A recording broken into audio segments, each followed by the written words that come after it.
2025-yil 20-avgustdagi ajrimi o'zgarishsiz qoldirilsin. Demak, kassatsiya shikoyatini qanoatlantirish rad etilsin. Mazkur qaror qabul qilingan paytdan boshlab qonuniy kuchga kiradi. Qaror ustidan Toshkent shahar sudi iqtisodiy ishlar bo'yicha sudlov hay'atiga taftish tartibida shikoyat, protest keltirilishi mumkin. Demak, o'tiringlar, tushuntirib beramiz.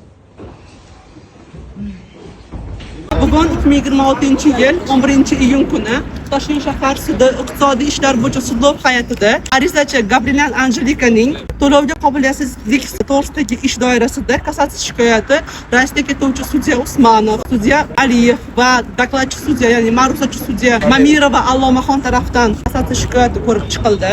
Kassatsiya shikoyati rad qilindi. Sud belgilangan tartibda qonunda barcha investorlarni huquqlarini himoya qilib, sud sanasi boshqaruvchisi Alimardonov Sobir akani o'zgartirishsiz qoldirildi. Sudyalarga va mazkur tartibga katta rahmat bildiramiz. Bu sudyalarimizga biz minnatdorchiligimizni bildirmoqchimiz. Xalq dardini eshitishganligi uchun, to'g'ri qaror qabul qilishganligi uchun, boshqaruvchi Alimardonov Sobir akani o'z lavozimida qoldirganliklari uchun tashakkurnomamizni bildirmoqchimiz. Lidiya Bayzakovaning ajrimini o'zgartirishsiz qoldirishdi. Kassatsiya shikoyati bergan Gabriel Anjelika Mayorovnani arizasi rad etildi. Rahmat. Kattakon rahmat. Odilona sud bo'ldi. Yashasin sud.